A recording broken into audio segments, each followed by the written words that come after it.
ఏక మనస్సు ఉండాలండి, ఏకత్వం ఉండాలి. ఆ తర్వాత చూడండి, చదవండి. అది పరలోకమందున్న నా తండ్రి వలన వారికి దొరుకునని మీతో చెప్పుచున్నాను. ఏలైనగా ఇద్దరు ముగ్గురు నా నామమున. ఇది రెండోది ఏంటంటే ఆయన నామం పేరట కూడి ఉండాలి. చాలా చోట్ల ఇప్పుడు కూడా మనకు తెలుసు ఏకత్వం కొన్ని చోట్ల కనపడతా ఉంది. ఇప్పుడు ఈ ప్రజెంట్ ఈ 3-4 రోజుల్లో మనం చూస్తే అంతకుముందు శత్రువులు, ఇప్పుడు మనమంతా మిత్రులు అనుకుంటున్నారు. సో ఆ ఏకత్వం కాదు, ఆయన నామము పేరట కూడుకునే ప్రజల మధ్యలో ఏకత్వం కలిగి ఉండాలి. నేను వారి మధ్య ఉండునని చెప్పాను. అప్పుడు ఆయన ఉంటాడండి. మొట్టమొదటిగా దేవుని కొరకు ఏది ఏర్పాటు చేయబడినా కూడా ఆయన నామం పేరట ఏర్పాటు చేయాలి. సొలొమోను మందిరాన్ని కడుతున్నప్పుడు ఆయన నామఘనత కొరకే కట్టాడు. ఎవరి కోసం కట్టాడు? ఆయన నామఘనత కొరకే కట్టాడు. ఈరోజు చాలా సంఘాలు ఎలా కట్టబడుతున్నాయంటే యోనా సొర చెట్టులాగా కట్టబడుతున్నాయి. యోనా సొర చెట్టు ఈరోజు చాలా ఉన్నాయి. ఇవేంటంటే ఒకసారిగా ఏపుగా ఎదిగినట్టే ఉంటాయి, కానీ అందులో ఫలం ఉండదు. ఎప్పుడు వాడిపోతుందో ఎప్పుడు రాలిపోతుందో తెలియని పరిస్థితి. ఇవి చాలా దగ్గర కనపడుతున్నాయి. నేను వస్తుంటే గుంటూరు దాటిన తర్వాత అవుట్స్ పెద్ద సంఘం కనపడుతూ వచ్చింది. నేను అనుకుంటాను ఇవంతా కూడా యోనా సొర చెట్లే, వాటికి కాపురు ఉండడు, వాటికి కాపురు ఉండదు. సో ఇవి కాదు. ఎక్కడైతే ఏకత్వం కలిగి ఉండాలా, ఏక మనస్సు కలిగి ఉండాలా, తర్వాత ఆయన నామం పేరట కూడుకునే వారిగా ఉండాలా. ఎప్పుడైతే అక్కడ అలా ఉంటామో అప్పుడు ఆయన ఖచ్చితంగా మన మధ్యలో సహవాసం చేస్తాడు. ఎలా సహవాసం చేస్తాడు చూడండి, 2వ వచనం. అది మొదటిది, 2వది చూద్దాం రండి. ఇశ్రాయేలీలు 2వ వచనంలో తమ్మును పుట్టించిన వానిని బట్టి సంతోషించుదురు గాక. తమ్మును పుట్టించిన వారిని బట్టి సంతోషించుదురు గాక. అది ఇశ్రాయేలీలు. ఈరోజు ఆయన ఇక్కడ ఇంకొక సమాజాన్ని పుట్టిస్తున్నాడు. అందరిని బట్టి మనం సంతోషించాలి, అందరిని బట్టి సంతోషించాల. సరే, ఒక పిల్లవాడు పుట్టినప్పుడు అతడు పుట్టినందున అనేకులు సంతోషించుదురన్నారు. కొంతమంది పుడతానే వీడెందుకు పుట్టాడా అనుకున్న దినాలు కూడా ఉంటాయి. నన్ను కూడా మా కుటుంబంలో అట్లా అనుకున్న దినాలు ఉన్నాయి. అయితే మనం ఎందుకు పుడుతున్నామంటే, ఎందుకు అనగా ప్రాముఖ్యంగా యోహాను మొదటి పత్రిక, యోహాను రాసిన మొదటి పత్రిక 1వ అధ్యాయం, యోహాను రాసిన మొదటి పత్రిక 1వ అధ్యాయం 1, ఆయన నామం పేరట ఏక మనసు కలిగి కూడుకోవాలా ఈ సమాజం, అలాగున కూడుకుని ప్రభుని ఆరాధిస్తూ రావాలి. 2వది మనం చూసినట్లయితే 7వ వచనం. అయితే ఆయన వెలుగులోనున్న ప్రకారము మనమును వెలుగులో నడిచినట్లా మనము అన్యోన్య సహవాసం గల. ఎందుకు ఈ సమాజం ఏకత్వం ఏక మనసు కలిగి కూడుకోవాలంటే అన్యోన్య సహవాసం కలిగి ఉండాలంట. ఎలాగంటే అన్యోన్య సహవాసం. ఇక్కడ 3వ వచనంలో మాతో కూడా మీకును సహవాసము కలిగినట్లు మేము చూచిన దానిని. మన సహవాసం అయితే ఎవరితో అంట? ఈరోజు తండ్రితో సహవాసం లేదు, ఎవరెవరితోనూ సహవాసాలు ఉన్నాయి. మన సహవాసం దేవునితో సహవాసం కలిగి ఉండాలి. ఏక మనసు ఏక అభిప్రాయంతో ఆయన నామం పేరట కూడుకునే సమాజంలో ఉన్న భక్తులు తండ్రితో సహవాసం కలిగి ఉండాలండి. తండ్రితో సహవాసం కలిగి ఉండకుండా వేరే ఇతరత దేని మీద మన మనసు వెళ్ళినా, మన కనుచూపు వెళ్ళినా కూడా అక్కడ దేవుని కార్యాన్ని మనం చూడలేము. మనుషుల కార్యాలు చూడొచ్చేమో కానీ దేవుని కార్యాలు చూడలేము. అన్యోన్య సహవాసం కలిగి ఉండాలంట, తండ్రితో సహవాసం కలిగి ఉండాలంట. చూడండి 6వ వచనంలో ఆయనతో కూడా సహవాసము గలవారమని చెప్పుకొని చీకటి అనగా వేరొక దానికి, దేవునికి దూరమైన వాటికి దేనికి కూడా మనము చోటు ఇవ్వకుండా ఉండాలి. అలా నడుచుకుంటూ ఉన్నప్పుడు మనం ఆయన అన్యోన్య సహవాసంలోనికి వస్తాం. అప్పుడు ఇక్కడ రాయబడింది, ఆయన కుమారుడైన యేసు రక్తము ప్రతి పాపం నుంచి మనల్ని విడుదల చేస్తుంది. ఎక్కడ ఏది ప్రతి చోట అండి. ఆయన చూడని ప్రదేశం లేదు, ఆయన వెళ్ళని ప్రదేశం కూడా ఉండదు. అది ఎక్కడైనా సరే. అది మామూలు సామెతలు చెప్తుంటారు. అదేదో అడవి అంటారు, కారుడివి చిట్టడివి ఏదడివి కానీ. అట్లాగే మన హృదయ అంతరంగాల్లో కూడా ఆయన చూడని ప్రదేశం ఉండదు. మన ఏ తలంపైనా కానీ ప్రతి పాపము నుంచి ఆయన మనం శుద్ధీకరిస్తాడు. ఎప్పుడు అంటే ఆయనతో సహవాసం కలిగి ఉన్నాడు. వాళ్ళు రోడ్డు మీద చాలా మంది పాపం చేస్తుంటారు, వాళ్ళందరూ పాపం కడగబడ్డాయంటే కాదు, ఆయన సహవాసంకి వచ్చినప్పుడే కడగబడతాయి. తండ్రి అని పిలిచినప్పుడే వస్తాయి. ఆయన యేసు అని ఆయన వైపు చూసినప్పుడే ఆయన వారి పాపములు కడగబడుతూ వచ్చాయి. అలాగిన మనం కూడా దేవునితో సహవాసం, ఆయనతో సహవాసం కలిగి ఉన్నాం కనుక మన పాపములు ఆయన రక్తం చేత కడగబడుతూ వచ్చింది. ప్రతి పాపం అందును బట్టి మనము ఆరాధిస్తూ రావాలి. ఇది రెండవది. ఎందుకు పుట్టించినాడంటే మొట్టమొదటిగా ఆయనతో అన్యోన్య సహవాసం, ఆయనతో అన్యోన్య సహవాసం. అందును బట్టి మనం ఎవరంటే, నేను ఎప్పుడు అనుకుంటా ఉంటాను, ఎప్పుడన్నా కూర్చొని దేవునితో ప్రార్థన చేసుకుంటూ ఆరాధిస్తుంటే నేనేంటి ప్రభుతో ప్రభు ఏంటి నాతో మాట్లాడటం. ఎందుకంటే నేనేంతో నాకు తెలుసు, నా గతం ఎంతో నాకు తెలుసు, నా బ్రతికేందో నా జీవితం ఎంతో నాకు తెలుసు. నాతో ప్రభు మాట్లాడటమా, నన్ను దేవుడు నిలబెట్టుకోవడమా, నేను ఆయన పనిముట్టా? ఆశ్చర్యం అనిపిస్తుంది నాకు. కనుక ఇంత గొప్ప ఆధిక్యతలోనికి మనల్ని దేవుడు నడిపిస్తూ వచ్చినాడు. ప్రభా ఏమిచ్చి నేను రుణం తెచ్చుకోగలను ప్రభా, ఎన్నికలేను, అయోగ్యుని, అపాత్రుని, ఎందుకు పనికిరాని వాడు, ఏం మంచితనం లేదు ప్రభా, నన్ను నీళ్ళు ఐక్యత పరుచుకున్నావే అని ప్రభుని ఆరాధిస్తే ప్రభు సంతోషించేవాడుగా ఉంటాడు. అందును బట్టి అని మనల్ని పుట్టించింది. చాలామంది అనుకుంటుంటారు, నా కొడుకు పుడతానే వాడు ఏదో ఐఏఎస్ ఆఫీసు డాక్టర్ యాక్టర్ అమ్మ ఏదేదో అనుకుంటాడు. కాదు, మనం పుట్టింది ఎందుకంటే ఆయనతో సహవాసం చేసేదానికండి. మనం పుట్టింది ఎందుకంటే ఆయనతో సహవాసం చేసేదానికి. అది భౌతికమైనగా కావచ్చు, సంఘం కూడా కావచ్చు, ఆయనతో సహవాసం చేయాలి. ఇప్పుడు మనకు తెలుసు, మీరు ఎవరు వాళ్ళంటే ఎవరు వాళ్ళంటారండి?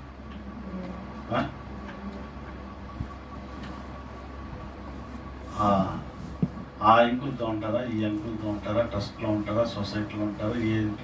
కాదు, మనం ఆయనతో ఉన్నామా లేదా కావాలి. మనం ఆయనతో ఉండాలా. ఎవరితో ఉన్నాం? ఆయనతో. కనుక ఆయన మనల్ని పుట్టించింది ఎందుకంటే ఆయనతో సహవాసం చేయడానికి. అందుకనేసి ఇశ్రాయేలు తమను పుట్టించిన వాడిని బట్టి సంతోషించుదురు కనుక ఈ సంఘాన్ని, ఈ సమాజాన్ని పుట్టించిన దేవుని బట్టి మనము సంతోషించే వారిగా ఉండాలి. అంతేకాకుండా మూడవదిగా మనం చూస్తే, రెండవ అధ్యాయం 2వ వచనంలోనే చివరి భాగంలో, సియోను జనులు తమ రాజును బట్టి, సియోను జనులు తమ రాజును బట్టి. సియోన్ అంటే అండి చెప్పండి, మీకు బాగా తెలుసు. చెప్పండి, సియోన్ అంటే సియోన్లో నుంచి నువ్వు ఆశీర్వదించబడును గాక. ఎంతమందికి ఎంత ఇష్టమో ఈ పాట అంటే కదండి. అనగా సియోన్ అనగా ఎత్తైన పర్వతం. అది ప్రపంచంలో 2 చోట్ల అంటే 7 కొండలు ఉండేది, 7 పర్వతాలు. ఒకటి ఎక్కడండి? తిరుపతిలో. రెండవది ఇజ్రాయిల్లో. సో ఈ యెరూషలేము అనగా ఈ యెరూషలేము పట్టణము ఈ 7 కొండల మధ్యలో, 7 పర్వతాల మధ్యలో ఉంటుంది. అందులో ఎత్తైన పర్వతం సియోను పర్వతం. ఈ ఎత్తైన స్థానంలో నుంచి, అందుకని ఆయన పేరు ఏమంటే ప్రభు అనగా అందరికన్నా పైవాడు, అందరికన్నా అధికారం కలిగిన వాడు. ఆయన మనల్ని ఆశీర్వదిస్తాడంట. సియోనులో ఉన్న జనులను ఆయన ఆశీర్వదిస్తాడు. సియోనులో ఉన్న జనులను మాత్రం ఎందుకు ఆశీర్వదిస్తాడంటే, రండి ఇక్కడ మనతో చూద్దాం. రండి, ఎందుకు ఆశీర్వదిస్తాడంటే మత్తయి సువార్త 21వ అధ్యాయం. మత్తయి సువార్త 21వ అధ్యాయము 5వ వచనం చదవండి ఎవరైనా. మత్తయి సువార్త 21:5. నీ రాజు సాత్వికుడై గాడిదను భారవాహక పశువు పిల్లైన చిన్న గాడిదను ఎక్కి నీ యొద్దకు వచ్చుచున్నాడని సియోను కుమార్తెతో చెప్పుడి. ఎందుకు ఇక రాయబడుతూ వచ్చింది, సియోను జనులు తమ రాజును బట్టి ఆనందించదు కాకంటే ఇదిగో నీ రాజు సాత్వికుడే వస్తున్నాడు. ఈరోజు ఈ దినాల్లో ఉన్న రాజులు ఎవరు సాత్వికులు లేరు. ఏమే వాళ్ళు ఏం చెప్తే అది చేయాలి, వాళ్ళు శాసించిందే జరగాలి. కానీ ఈయన ఎలా వస్తాడంటే సాత్వికుడే వస్తున్నాడంట. సాత్వికుడే. ఏమన్నా ఆయన రావాలంటే గుర్రాలు లేవా? గాడిదలు ఎక్కాడంట. పోనీ గాడిద మీద వచ్చినాడా? దేని మీద వచ్చినాడు చెప్పండి? ఆయన దేని మీద వచ్చినాడు? భారవాహక పశువు పెళ్ళైన చిన్న గాడిదని ఎత్తుకొచ్చినాడు. ఆయన చిన్న గాడిదని ఎక్కి వస్తున్నాడు. పెద్ద పెద్ద సమూహాలు, పెద్ద పెద్ద గుంపులు, వీటి కాదు ఆయన. బైబిల్లో ఎక్కడ కూడా నేను ఇంతమంది ఉంటేనే ఉంటామని చెప్పలే. ఆయన చెప్పింది ఇప్పుడు మనం చదువుతూ వచ్చింది. ఎంతమంది? చాలు. ఎవరు? ఆయన నామం పేరట ఏక మనసు కలిగి ఉండాలి. ఎవరైతే అలాగనే ఉంటారో వారి మధ్యలోనికి ఎలా వస్తాడంటే సాత్వికుడై వస్తాడు. ఆయన సాత్వికుడై వస్తాడు. చిన్న గాడిద ఎక్కి వస్తాడంట. అంటే కదంట సియోను కుమారి అని చెప్తారు. ఈరోజు నేను ఉదయకాలం వచ్చిన తర్వాత పడుకొని కొద్దిసేపు నిద్ర లేచిన తర్వాత ఈ వాక్యం మళ్ళా ధ్యానిస్తూ వచ్చినప్పుడు నేను difference old testament, new testament difference గమనిస్తూ వచ్చిన. జైన్ అని సియోన్ అంటే ఏమంటాం? జైన్ అంటారు కదండి. ఈ ఓల్డ్ టెస్ట్మెంట్లో మీరు చూసినారంటే ఓల్డ్ టెస్ట్మెంట్ అంతా కూడా జైన్ అర్థం స్పెల్లింగ్ ఏమి? కరెక్టే చెప్పు. జడ్ఐఓఎన్. మీరు వెళ్ళిన తర్వాత చూడండి ఓల్డ్ న్యూ టెస్ట్మెంట్లో ఏముంటుందో SION అని ఉంటుంది. SION అని ఉంటుంది. నేను అనుకున్నాను, ఆ తర్వాత నేను దాని కొంచెం అర్థం కూడా తెలుసుకుంటూ వచ్చిన. పాత నిబంధనలో సియోను అనగా అది ఒక పర్వతాన్ని చూపిస్తుంది. నూతన నిబంధనకు వచ్చేసరికి సియోను అనగా కుమారిని చూపిస్తుంది. అనగా ఈ కుమారి ఎవరంటే వధువు. ఈ కుమారి వధువు. ఆయన వివాహం చేసుకోబోయే పెళ్లి కుమార్తె. అనగా ఈ పెళ్లి కుమార్తె కన్యక. ఈ కన్యకలో ఏ పాపం లేదు, పరిశుద్ధంగా ఉంది. ఈ పరిశుద్ధంగా ఉన్నటువంటి ఈ కన్యకను వివాహం చేసుకోవడానికి ఆయన తిరిగి రాబోతున్నాడు. అయితే ట్రాన్స్లేట్ చేసిన వాళ్ళు కొంచెం ఆ అక్షరాలు మార్చుండొచ్చు అని కూడా కొంతమంది చెప్తూ వచ్చారు. కానీ ఏదో నాకు ఈ తలంపు వచ్చింది. కన్యకను అంతకు ముందు ఉన్నటువంటి పర్వతాన్ని దేవుడు విడదీసి అక్కడ జడ్ఐఓని SION రాయిపించాడేమనిపించింది. అనగా ఆయన చేసే ప్రతి కార్యం వెనుక ఒక ఆయన ప్రణాళిక ఉంటుంది. మనకు అర్థం కాదు. రేపటి దినాన నిత్యత్వంకి వెళ్ళిన తర్వాత ఎందుకు ఆ విధంగా జరిగిందో ఆయన చెప్తూ వస్తాడు. అనగా ఇక్కడ రాయబడుతూ వచ్చింది, సియోను కుమారి చెప్పుడి నీ రాజు సాత్వికుడే వస్తున్నాడు. ఎందుకు వస్తాడంట? ఎందుకు వస్తాడు చెప్పండి? చూడండి, యోహాను సువార్త 12వ అధ్యాయం 14 వచ్చింది. యోహాను సువార్త 12వ అధ్యాయం 14 వచ్చింది. యోహాను సువార్త 12వ అధ్యాయం 14 వచ్చింది. సియోను కుమారి భయపడకు అని చెప్పడానికి అన్ని సాత్వికుడు వేస్తున్నాడు. కోపడతా రావడం లేదు. ఆయన సాత్వికంతో ఎందుకు వస్తున్నాడంటే అనేకమైన అనుమానాలు, సంశయాలు, భయాలు, మనకి రకరకాల తలంపులు, ఆలోచనలు. ఇప్పుడు ఆయన ఎలా వస్తున్నాడంటే సాత్వికుడై గాడిద పిల్లని ఎక్కి మన దగ్గరికి వచ్చి భయపడకమని చెప్తున్నాడు. అనేకమైన రకరకాల ప్రశ్నలు ఉంటాయి.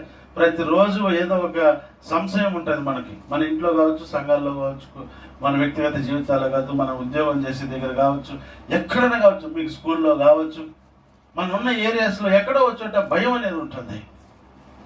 మొన్నటి దినాన ఒక వారం ముందు మేమే హీరోలు అని అనుకున్న వాళ్ళు ఈరోజు భయపడుతున్నారు. అనగా ఏమైనా జరగచ్చు.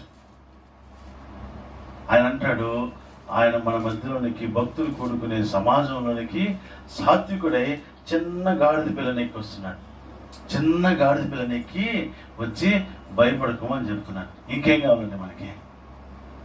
ఇంకేం కావాలి చెప్పండి? ప్రభా, ఎంత గొప్ప ఆదరకరమైన మాటను నాకు ఇచ్చినందుకై ఏమిచ్చి నీ రుణం తీర్చుకోగలను ప్రభా అని ప్రభును స్తుతిస్తే ప్రభు ఎంతో సంతోషించేవాడిగా ఉంటాడు. ఇలాగున ఏం చేయాలంటే 3వ వచనంలో అంటాడు, వారు ఆయన నామమున స్తుతించుదురు. కనుక అలాగే మనం ప్రభుని స్తుతించేవారుగా ఉండాలి. ఇది 4వదిగా. 5వదిగా మనం చూసినట్లయితే 4వ వచనం, యెహోవా తన ప్రజలందు ప్రీతి గలవాడు, ఆయన దీనులను రక్షణతో అలంకరిస్తాడంట. ప్రీతి గలవాడు అంటే ఇంగ్లీష్ లో ఏమని రాయబడుతుంటే యెహోవా తన ప్రజలందు ఆనందించేవాడు అని రాయబడి ఉంటది. ఏముంది స్మైలింగ్ అంటే యెహోవా తన ప్రజలందు ఆనందిస్తాడు. ఎందుకు ఆనందిస్తాడో తెలిసి చెప్పండి. ఎందుకంటే రండి యెషయా గ్రంథం 61వ అధ్యాయం గ్రంథం రండి చూద్దాం ఒక మాట. యెషయా గ్రంథం 61వ అధ్యాయం గ్రంథం చూద్దాం. యెషయా గ్రంథము 61వ అధ్యాయము 3వ వచనం చదవండి. సియోనులో ఎందుకు ఆయన ఆనందిస్తున్నాడంటే ఒకప్పుడు దుఃఖం ఉన్నది, ఒకప్పుడు భయం ఉన్నది, ఒకప్పుడు దిక్కుతోచిన స్థితి ఉన్నది, ఏం చేయాలి అర్థం కాని పరిస్థితి ఉంది. ఇప్పుడు సియోనుకి ఏమొచ్చిందంటండి? దుఃఖించు వారికి ఉల్లాస వస్త్రములు. ఇందును బట్టి ప్రభు ఆనందిస్తూ ఉన్నాడండి. ఇక్కడ రాయబడుతూ వచ్చింది యెహోవా తన ప్రజల యందు ఆనందించే దేవుడుగా ఉన్నాడంట. ఎందుకు ఆనందిస్తున్నాడంటే నా ప్రజలు దుఃఖంతో ఉన్నారు, నా ప్రజలు దిక్కుతోచని స్థితిలో ఉన్నారు, నా ప్రజలు అయ్యో ఎటు తోచుకున్నారు. యోషువ అంటాడు, అయ్యా మాకన్నా బలమైన సైన్యం వచ్చింది, మాకు ఎటు తోచకుంది, మాకు శక్తి లేని వారు, మేము బలం లేని వారము, ఆ సైన్యం చేతిలో మేము ఓడిపోకుండా మాకు సహాయం చేయన్నప్పుడు ఆయన వారిని ఆదుకునే దేవుడిగా ఉంటాడు. మాకు ఎటు తోచడం లేదంటాడు. ఎన్నోసార్లు నేను ఈ ప్రార్థన చేస్తూ వచ్చినాను, ప్రభా నాకు ఎటు తోచుకుంది ప్రభా, నా ముందు నాకన్నా బలమైన సైన్యం ఉంది, నేను వాళ్ళని ఎదిరించలేని పరిస్థితుల్లో నిస్సహాయ స్థితిలో ఉన్నా, ప్రభా నువ్వు తప్ప నాకు దిక్కు లేదు ప్రభా. దేవుడు ఎన్నో విషయాల్లో జయ జీవితాన్ని ఇస్తూ వచ్చినాడు. నేను ఈ మాట రుచి చూసి చెప్తున్నాను. ఈనాడు మనల్ని ఎందుకు ఆయన మనల్ని బట్టి ఆనందిస్తాడంటే ఒకప్పుడు మన దుఃఖాన్ని చూశాడు, ఇప్పుడు ఏం చేస్తున్నాడంటే దుఃఖించు వారికి ఏమిస్తాడంట? ఉల్లాస వస్త్రం ధరిస్తాడంట. బూడిదకు ప్రతిగా. ఏం అద్భుతమైన మాట అండి ఇది. బూడిదండి ఇంకెందుకు పనికిరాదు అది. ఒకప్పుడున్న పాత్రలు కడుక్కునేవాళ్ళు, ఇప్పుడు ఎవరు కడుక్కునేవడం లేదు, అది దానికి కూడా పనికి రావడం లేదు. ఇప్పుడు బూడిదకు ప్రతిగా బుధనను, దుఃఖమును ప్రతిగా ఆనంద తైలమును, భారభరితమైన ఆత్మ అంట. ఒకటి ఆ భౌతికంగా చూపిస్తున్నాడు, రెండవది ఆత్మీయంగా కూడా ప్రభు అనితో నాతో మాట్లాడుతున్నాడు. భారభరితమైన ఆత్మకి ఏమిస్తాడంటే స్తుతి వస్త్రం ఇస్తాడంట. వారికిచ్చుటకు ఆయన నన్ను పంపి ఉన్నాడు. యెహోవా తన్ను మహింపరుచుకున్నట్లు నీతి అను మస్తకి వృక్షములను చదవండి. ఇప్పుడు చదవండి ఏం రాయింది అక్కడ? ఈ రోజు నాటుతున్నాడు ఒక చెట్టును ఆయన. ఈరోజు ఒక చెట్టును నాటుతున్నాడు. ఈరోజు ఈ చెట్టు నాటిన చెట్టు చాలా చిన్నదిగానే ఉంటుంది, చాలా బలహీనంగానే ఉంటుంది. ఈ చెట్టుకు ఏదో ఒక కర్రను ఏదో ఒకటి ఆధారం ఉంటేనే ఆ చెట్టు నిలబడుతూ వస్తుంది.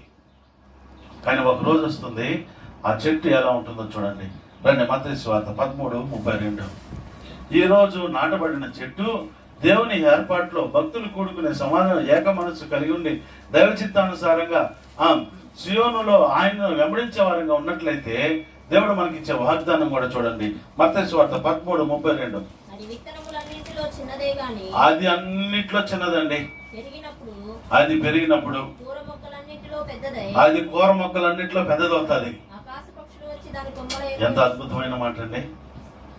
అది విత్తములన్నిట్లో చిన్నదే, కానీ అది పెరిగి పెద్దదైనప్పుడు ఆకాశ పక్షులు వచ్చి చదవండి సిస్టర్ కంప్లీట్ చేయండి. దాని కొమ్మల యందు నివసించినంత. ఇది వాగ్దానం కూడా పెట్టుకోవచ్చు మనం. కనుక అందుని బట్టి ప్రభుని మనం ఈ దినం ఆరాధిస్తూ రావాలి, ఆనందిస్తూ రావాలి, ప్రభుని స్తుతించే వారంగా ఉండాలి.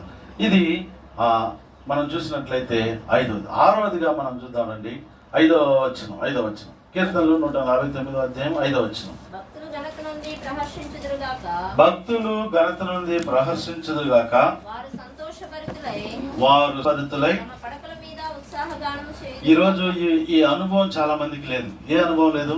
పడకల మీద సంతోషించే అనుభవం లేదు. పడకల మీదే మనకు అన్నీ గుర్తొస్తాయండి. ఏమొస్తాయండి? అన్నీ గుర్తొస్తాయి. ప్రపంచంలో ఉండే సమస్యలంతా మన సమస్యలు అవుతుంది. పడుకుంటేనే నిద్ర రాదు. అటు తిప్పి ఇటు తిప్పి ఇటు తిప్పి అటు తిప్పి ఎప్పుడు నిద్రపోతాం కూడా తెలియదు.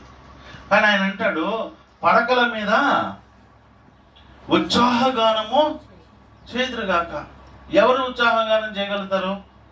ఒకవైపు శత్రువు తరుగుతూ ఉంటే ఉత్సాహగానం ఎలా చేయగలుగుతారండి? ఒకవైపు సమస్యలు చుట్టుముట్టుంటే ఏం చేయాలో తెలియని దిక్కుతోచని పరిస్థితులు ఉంటే ఎవరు ఉత్సాహగానం చేయగలుగుతారు? రండి, కీర్తనలు 2వ అధ్యాయం 3వ అధ్యాయం చూద్దాం. రండి, 3వ అధ్యాయం, కీర్తనలు 3వ అధ్యాయం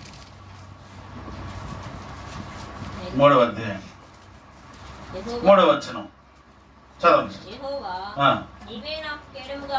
ఎప్పుడు మనం పడకల మీద మనము సంతోషించే వారంగా ఉంటామంటే, ఆయన ఎప్పుడైతే మనకు కేడముగా ఉన్నాడని మనం అర్థం చేసుకుంటామో ఇక మనం దుఃఖించే పరిస్థితి ఉండదండి. మనం ఇంకా దుఃఖించే పరిస్థితి ఉండదు. కాదు, చదవండి. ఒకవేళ నేను తల దించుకోవచ్చు, రేపటి దినాన ఆయన మనల్ని తల ఎత్తుకునేవాడిగా చేస్తాడు. ఎలా చేస్తాడు? తల ఎత్తువాడిగా చేస్తాడు. ఎలుగెత్తి నేను యెహోవాను మొరపెట్టినప్పుడు ఆయన పరిశుద్ధ పర్వతం నుండి నాకు ఉత్తరం ఇచ్చును. యెహోవా నాకు ఆధారం, అందును బట్టి నేను నా పడకల మీద కూడా స్తుతిస్తాను. నేను నాట్ ఓన్లీ భక్తులు కూడుకునే సమాజంలోనే కాదు, నా పడకల మీద కూడా నేను మౌనంగా ఉన్నాను. అంతేకాదంట, కావున నేను పండుకొని నిద్రపోయి మేలుకొందును, 10,000 మంది దండెత్తి నా మీదకి వచ్చి మోహరించినను భయపడను అంట. అక్కడేమంటాడంటే, సియోను కుమారి భయపడకు అని చెప్పడానికి వస్తాడు. ఇప్పుడు భక్తులు ఏమంటాడంటే, నేను భయపడను అంటున్నాడు.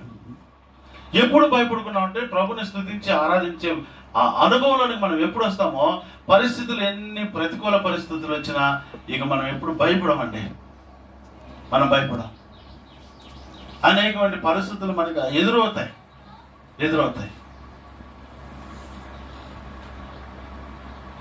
నా వ్యక్తిగత జీవితంలో కూడా నాకు చాలా మంది బంధువులు ఉన్నారు, ఫ్రెండ్స్ ఉన్నారు, మా తిరుపతిలో చాలా మంది ఉన్నారు.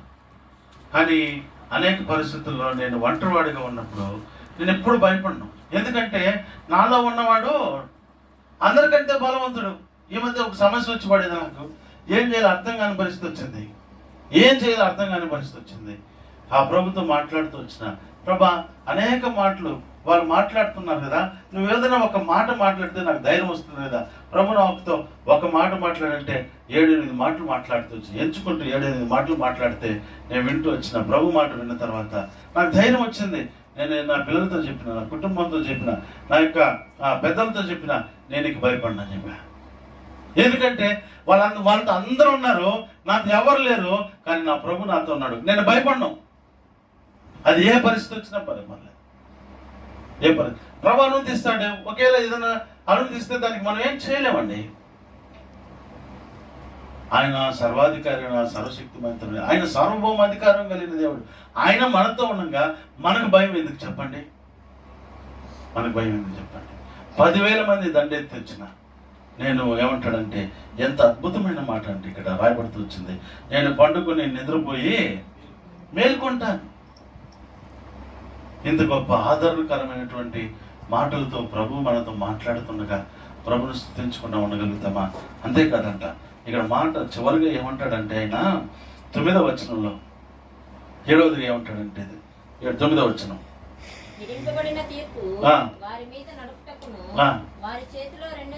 ఇప్పుడు ఏముంది మన చేతిలో? ఎవరున్నారు మన చేతిలో? యోహాను సువార్త 1వ అధ్యాయం 1వ వచనం చెప్పండి, టక అని చెప్పేసి. ఇప్పుడు ఎవరున్నారు? ఇప్పుడు మన చేతిలో ఏముందండి? ప్రభువే మనతో ఉన్నాడండి. ప్రభు మనతో ఉన్నాడు. భక్తులు కూడుకునే సమాజంలో ఇప్పుడు ఆయన మనతో కూడా ఉన్నాడు. మనకు దుఃఖానికి ప్రతిగా పూదండని ఇస్తానంట వచ్చినాడు. మన దుఃఖం అంతా తీసివేస్తామంటాడు వచ్చినాడు. ఆయన మనతో మాట్లాడుతున్నాడు. సమాజం మధ్యలో, మన మధ్యలో ఆయన ఉన్నాడు. మొదటిది. రెండవది, మనం ఆయనతో అన్యోన్య సహవాసం, ఆయన మనతో అన్యోన్య సహవాసం కలిగి ఉన్నాడు. మన సహవాసం తల్లితో కూడా కల్పిస్తూ వచ్చినాడు. అందుని బట్టి ఆరాధిస్తున్నారు. రెండవది, ఆయన సాత్వికుడే. చిన్న గాడిద పిల్లను ఎక్కి సియోను కుమారి భయపడకుమని మనకు వాగ్దానం ఇచ్చిన దేవుడు. అందుని బట్టి సంతోషించాలి. నాలుగవది అందరిని బట్టి సంతోషం. నాలుగవది ఏంటంటే, ఆయన మనల్ని చూసి ఆనందిస్తున్నాడంట. ఎందుకు ఆనందిస్తున్నాడంటే, గతంలో దుఃఖం ఉన్నింది, ఇప్పుడు దుఃఖం తీసేసాడంట. ఏమిచ్చాడంట? ఉల్లాస వస్త్రాన్ని ఇస్తూ వచ్చినాడు. అందుని బట్టి ప్రభుని ఆనందిస్తున్నాను ప్రభుని బట్టి. అంతేకాదంట, పడకల మీద నిద్ర లేని తనం, పడకల్లో కూడా భయాందోళన. ఏం చేయాలి ప్రభా, ఎట చేయాలి ప్రభా, ఎట పోవాలి ప్రభా, ఏం చేయాలి ప్రభా, నాకు ఏం అర్థం కాదు అనుకున్న సందర్భాలు అనేకం. ప్రతి ఒక్కరి జీవితంలో అనుభవం ఉంటుంది. ఎందుకంటే దైవజనులు భక్సింగ్ అంకులు తన నోటితో చెప్పిన మాట ఏంటంటే, తన తలగడకు తెలుసు అంట ఆయన కన్నీళ్ళు. ఆయన పడుకుంటే ఆయన పెట్టుకున్న ఆ తలగడ కన్నీటితో తడిచిపోయేదంట. ఆయన ఎవరు? ఎంత గొప్ప దైవజనుడు, దేవునితో సహవాసం కలిగిన దేవుడు ఆయన, వ్యక్తి అయినా. ఆయన చెప్పకుండా ఏది పని చేసినట్టు మనకి ఎక్కడ కనపడలేదు. ప్రతి చిన్న విషయం దగ్గర, బట్టన్ దగ్గర కూడా ఆయన అడిగి ఆయన చెప్పింది చేసిన వ్యక్తి. ఆయన కూడా పడకల మీద కన్నీరు కారుస్తూ వచ్చినాడు. ఈయన అంటాడు, పడకల మీద ఏమంటాడంటే మనకేమిస్తాడంటండి, హాయిగా పడుకొని నిద్ర లేచే అనుభవం ఇస్తాడు మనకి. పడకల మీద ఉత్సాహధ్వని చేసే అనుభవం ఇస్తాడు. అంతేకాదంట, ఇది విత్తనములన్నిటిలోనికి చిన్నదై ఉండొచ్చు, ఆకుకూరలు అన్నిటిలోనికి. అయితే ఒకరోజు వస్తుంది, దీని మీద ఏం వాళ్తాయంటండి? ఆకాశ పక్షులు అంట. ఒక భక్తుడు ఏమన్నాడంటే, ఆకాశ పక్షులు కొల్లేటి కొంగలు ఎక్కడి నుంచి వస్తాయి చెప్పండి? ఎక్కడి నుంచి వస్తాయి? పిల్లలకి బాగా తెలుసు. ఎక్కడో ఆస్ట్రేలియా నుంచి వచ్చి ఎక్కడికి వస్తాయి? సూలూరుపేటకు వస్తాయి. తెలియదు మనకి రేపు ఎక్కడి నుంచి ఏమో జరుగుతుందో మనకు తెలియదు.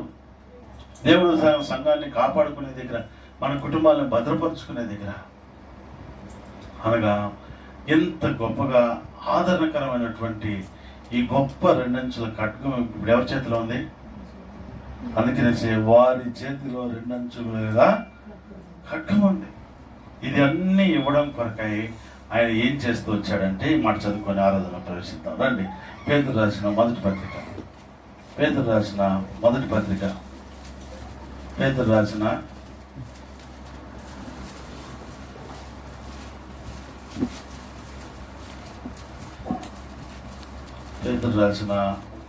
మొదటి పత్రిక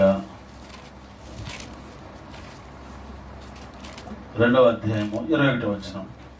పేతురు రాసిన మొదటి పత్రిక 2వ అధ్యాయము 21వ వచనం. చూసారా, క్రీస్తు మన కొరకు బాధపడుతూ వచ్చినాడు. మనకు ఉల్లాస వస్త్రాన్ని ధరింప చేయడం కొరకు, మన దుఃఖం నిట్టూర్పును తీసివేయడం కొరకు, మనతో అన్యోన్య సహవాసం కలిగి ఉండడం కొరకు, భక్తులు కూడుకున్న సమాజంలో ఆయన మనతో కూడా మన మధ్యలో నివసించడం కొరకు ఆయన మన కొరకు బాధపడుతూ వచ్చాడంట. ఆయన పాపము చేయలేదు, ఆయన నోట ఏ కపటము కనపడలేదు. ఆయనను దూషింపబడి ఆయనను మన వల్ల శ్రమ పడుతూ వచ్చినాడు. ఇవన్నీ మనకి ఇవ్వడం కొరకు ఆయన మన వల్ల శ్రమ పడుతూ వచ్చాడు. ఎంతకాలం భూమి మీద శ్రమ పడ్డాడు చెప్పండి? ఎంతకాలం అండి?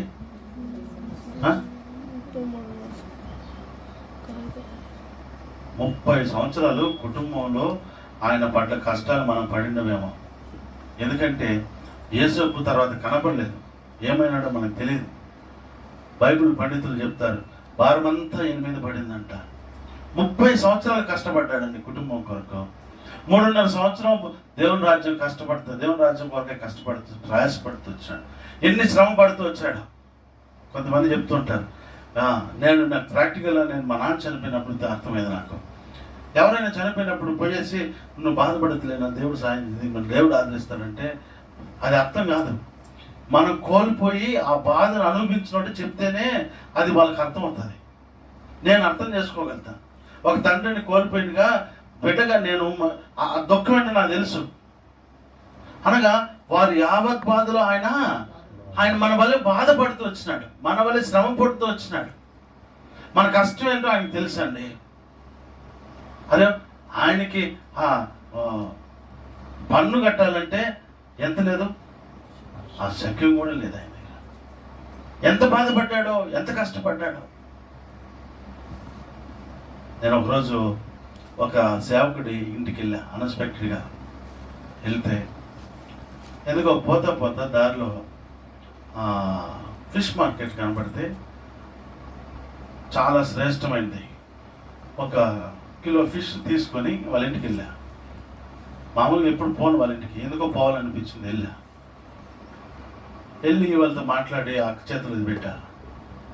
ఏమంటుందంటే, అన్న 3 రోజులు అయిందన్న అన్నం చేసుకుంటున్నాం, కూర చేసుకోకుండా. ఉన్న దాంట్లో మేము పెట్టుకొని ఆ అన్నం మేము పెట్టుకొని తింటున్నాం. 3 రోజులుగా ఇంట్లో కూర చేయలేదన్న. చూడన్న 3 రోజుల తర్వాత ఎంత శ్రేష్టమైంది ఇచ్చినాడన్న. ఎందుకు చెప్తున్నానంటే, మన వల్లే ఆయన బాధపడి ఉంటాడు. అసలు ఆయన పుట్టడానికే స్థలం లేదండి. ఎంత రిక్తుడిగా చేసుకున్నాడో తెలుసా? ఒక వ్యక్తి వచ్చి, ఒక బంట్రోత్ వచ్చి చేతులతో గుద్దుతుంటే నేనేమైనా తప్పు చెప్పి మాట్లాడింటే నన్ను కొట్టవచ్చును కదా, నేను చెడు మాట్లాడలేదు కదా, నన్ను ఎందుకు కొడతావు అని అడుగుతాడు. ఒక దేవాది దేవుడు, లోకాన్ని సృష్టికర్త.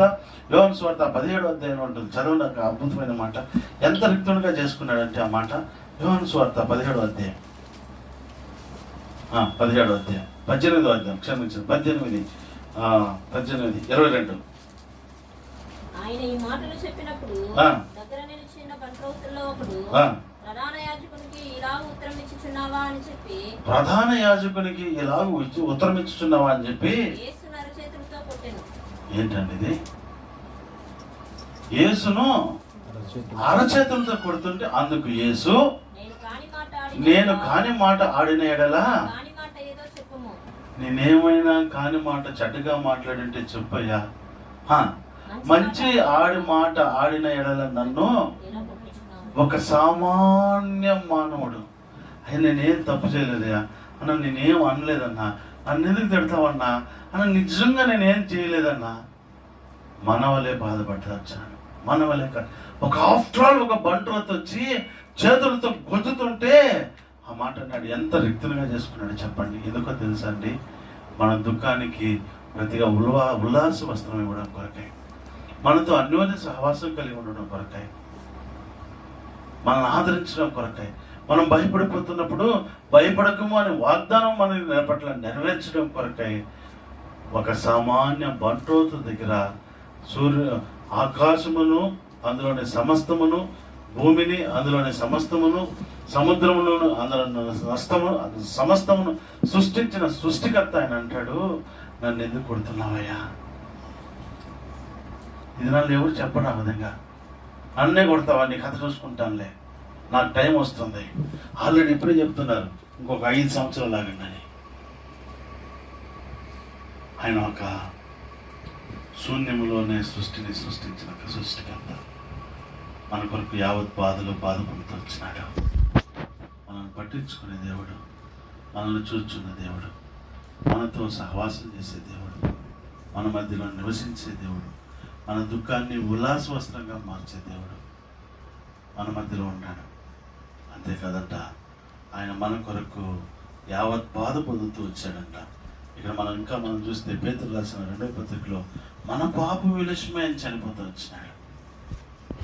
మన పాప 2వ అధ్యాయం 24లో మన పాపములను ఏం చేశాడంట? ఆయన రాను మీద మోసుకుంటూ వచ్చినాడంట. ఆయన పొందిన గాయముల చేత మనకి స్వస్థత వస్తాం. ప్రభా, ఇంత గొప్ప ఆధిక్యతలోనికి నన్ను నడిపించడం కొరకై ఏ పాపము చేయని నువ్వు పాపంగా చేయబడుతూ వచ్చావే. ఎవరు నా కొరకై శ్రమ పడుతూ వచ్చావే, నాతో సహవాసం చేయడం కొరకే, నా దుఃఖం తీసివేయడం, నాలో ఉన్న భయం తీసుకోవడానికి, నాలో ఉన్నటువంటి దిక్కు తోచిన స్థితిని అయ్యా నువ్వు వాటి నుంచి నన్ను దూరపరచడం కొరకాయి నీ ప్రియకుమారుడైన యేసుక్రీస్తు ప్రభువారిని నా కొరకై విడిచడానికి ఇష్టపడుతూ వచ్చినాను. ఏమిచ్చి నేను రుణం తీర్చుకోగలను ప్రభా? ఈయన నా ప్రియకుమారుడు, ఈయనందు నేను ఆనందిస్తాను అన్నాడు. కానీ ఆ ప్రియకుమారుని విడిచిపెట్టాడు, నేను నన్ను విడిచిపెట్టలేదు. సదాకాలం నేను నీకు 1 రోజు కాదు 2 రోజులు సదాకాలం మనకు తోడుగా ఉండే దేవుడు కనుక అట్లాంటి దేవుడిని మనం హృదయపూర్వకంగా ఆరాధించి కనపరిచి మహిమపరచాలి.